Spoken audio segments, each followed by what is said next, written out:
સુરતમાં ચોમાસાની ધમાકેદાર શરૂઆત થઈ ગઈ છે। તારીખ 22 જૂનની રાત્રે મુશળધાર વરસાદ ખાબક્યા બાદ મેઘરાજાની ધમાકેદાર બેટિંગ યથાવત રહેતા 10 કલાકમાં 10 ઇંચ વરસાદ ખાબક્યો હતો।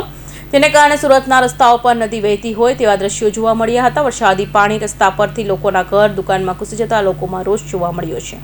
રવિવારે રાત્રિના સમયે ધોધમાર વરસાદ વરસ્યા બાદ સોમવારે સવારથી પણ મેઘરાજાની ધમાકેદાર બેટિંગ યથાવત રહેતા શહેરમાં જમીન જ્યાં જળની સ્થિતિ જોવા મળી। શહેર અને જિલ્લા રસ્તાઓ પર જાણે નદી વહેતી હોય તેવા દ્રશ્યો સર્જાયા છે। ત્યારે વરસાદી પાણી રસ્તા પરથી લોકોના ઘર દુકાનમાં ઘૂસી જતા લોકોમાં રોષ જોવા મળ્યો છે। વેપારીઓ અને રહીશોના લાખો કરોડો રૂપિયાનો માલ સામાન પલળી ગયો છે, જેનો નુકસાનીનો આંક પણ પાણી ઓસર્યા બાદ આવે તેવી શક્યતા છે। ચાલુ વરસાદે વેપારીઓ ડોલ લઈને પોતાની દુકાનોમાંથી લોકોના ઘરમાંથી પાણી ઉલસતા જોવા મળ્યા હતા।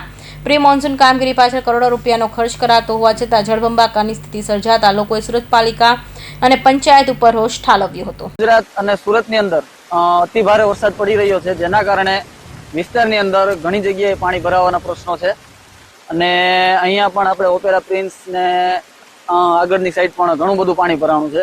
એટલા માટે અમે હમણાં તત્કાલિક જેસીબી મંગાવ્યું છે। જેસીબી પાછળ ચાલુ છે ને પાણીનો રસ્તો કરી રહ્યા છીએ। પાણી ભરાવા પાછળનું કારણ એવું છે કે અત્યારે જે આ બાંધકામ થયા છે એના હિસાબે જે પાણીનો નિકાલ હતો એ ક્યાંક ને ક્યાંક અમુક જગ્યાએ બ્લોક થયો છે અને ખાડીમાં બહુ વધારે પાણી આવ્યું તો ખાડીનું પાણી આ રોડ ઉપર આવી ગયું છે।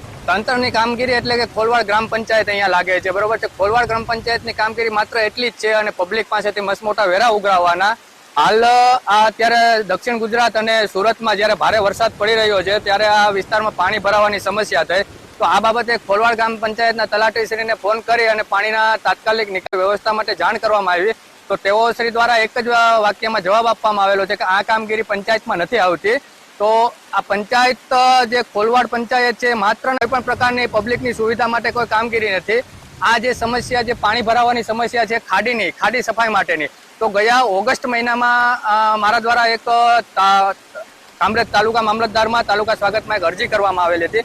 આજ દિન સુધી એ લોકો દ્વારા કોઈ પણ પ્રકારની કાર્યવાહી કરવામાં આવેલી નથી। શહેર અને જિલ્લા રસ્તાઓ ઉપર નદીની માફક પાણી વહેતા હોય એસટી વિભાગે પણ સેન્ટ્રલ બસ સ્ટેશન આવતી જતી બસોને સ્થગિત કરવી પડી।